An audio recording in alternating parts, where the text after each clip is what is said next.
আজি ল'ৰা এণ্ট্ৰেঞ্চ আছিলে গুৱাহাটীত। ৰাতিপুৱা সোনকালে শুই উঠিছোঁ, উঠি কাম বন কৰি 4টা ওলাইছোঁ। মানে এওঁ অল বডি চেকআপ কৰা হ'ব, বহুদিনৰ পৰা কৰিম বুলি ভাবি আছোঁ, কৰিবই পৰা নাই। আজি বোলো সুবিধা হ'ব, তাৰ 2টা বাজিত পৰীক্ষা শেষ হ'ব, আমি সেইখিনি সময় কি কৰি থাকিম, গতিকে চেকআপখিনিকে কৰিব পৰা যাব। গোটেইকেইটা গ'লোঁ। ল'ৰা আকৌ দেওবাৰ বুলি সৰু ল'ৰাই একদম শুব আৰু দেৰিলৈকে, ক'ত শুব পাৰে, নাপালে যে মাকৰ বুকুৰ মাজত গাড়ীতে টোপনি মাৰি গৈছে।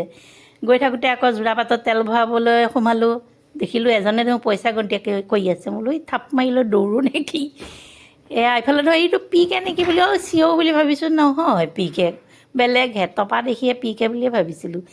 এয়া ল'ৰা গ'ল ভিতৰলৈ। গাৰ্জেনবিলাকে ডিঙি মেলি আছে একদম, ছাত্ৰ ছাত্ৰীবিলাক যেতিয়া ভিতৰলৈ গ'ল, ল'ৰা ছোৱালীবিলাক। মই আৰু কি কৰি থাকিম, এই ফ্লাইঅভাৰৰ নটবিলাক কেইটা আছে গন্তি কৰি আছোঁ। গন্তি কৰি থাকোঁতে দেখোন দেখা পালোঁ চিনেমা এক্টৰ এজন। তেওঁ ল'ৰা ছোৱালী কোনোবা দিছে চাগে। দাদা মুখখন ঘূৰাই দিয়ক, মই ফেচবুকত দেখুৱাব লাগিব, আপুনি কোন, মই আকৌ নামটোও নাজানো নহয়। ঘূৰাই দিলে যেনিবা, অকণমান দেখা পালোঁ। তাৰপৰা ল'ৰা মোবাইল নিব নিদিয়ে, মোৰ হাতত দিলে। মই বোলো ই কাৰোবাৰ লগত লিলিমাই কৰি থাকে নেকি, চেক কৰি আছোঁ, নাই বাৰু, বাচিছোঁ দিয়ে। তাৰপৰা দেখোন এই দুজনী ৰূপহী গাভৰু একেবাৰে মহানগৰীত চটচটাই ফুৰিছে। মই বোলো কোনোবাই নি জংঘলত নি কাটি থওঁ, কি কৰিব চাবি। গ'লোঁ হস্পিটেলত, বহি আছোঁ আৰু, জানেই হস্পিটেলত নাম নপৰালৈকে কিমান বহি থাকিব লাগিব। আমনি লাগি গৈছে, হেলাই হেপাই।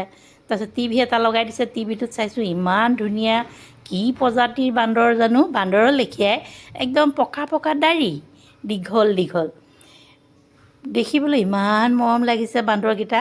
মই বোলো ক'ত পাইনো এইকেইটা বান্দৰ। এতিয়া বহি বহি আমনিও লাগিছে। মই বোলো এইকেইটা যদি সঁচি বান্দৰ হোৱা হয়, মইতো এতিয়া ধুনীয়াকৈ বেনি গাঁঠি বহি থাকিব পাৰিলোঁ হয়। দাড়িকেইডাল বোলো ধুনীয়াকৈ বেনি গাঁঠি দিলোঁ হয়, টাইমটোও পাছ হ'লহেঁতেন। এইয়া নহ'লগৈ। তাৰপিছতে আমাৰ লগতে সৎসংগ মন্দিৰ আছিলে, অল কেয়াৰত কৰিছিলোঁ আমি চেকআপ, লগতে আছে আমাৰ সৎসংগ মন্দিৰ, তাত সোমালোঁ। দুপৰীয়া ভাত সাঁজ ধুনীয়াকৈ নিৰামিষ ভাত তাতে খালোঁ। খাই লৈ আকৌ ল'ৰাৰ 2টা বাজিব হ'লে নহয়, ল'ৰাক আনিবগৈ লাগিব। এয়া একদম গাৰ্জেণ্টে হেতা ওপৰা লাগি আছে। ল'ৰা ওলাই আহিছে, তাৰপৰা আকৌ ভোক লাগিছে, ভাত এগাল ভৰাই লয়, নভৰাই। এটাই খাই পিজ্জা বোলে, এটাই খাই আকৌ এইটো কি KFC চিকেন। আকৌ এইখন ৰিডাকশ্যনলৈ গ'লোঁ মললৈ, তাত সোমালোগৈ। বোলে তোমালোক 3টা যোৱা, মই বাহিৰতে থাকিম। মই বোলো তুমি কিয় বাহিৰত থাকিব লাগিব, মই গম পাইছোঁ বুদ্ধিটো।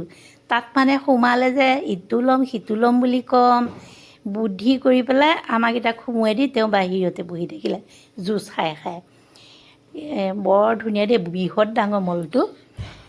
তাৰপিছতে আৰু ৰিপৰ্টত একো নাই বুলি ক'লে যে, একদম ধুবাং বাং টোপনি গৈ আহি আছে আৰু ঘৰলৈ দেখা। একো নাই বোলে ৰিপৰ্টত, একদম চব নৰ্মেল।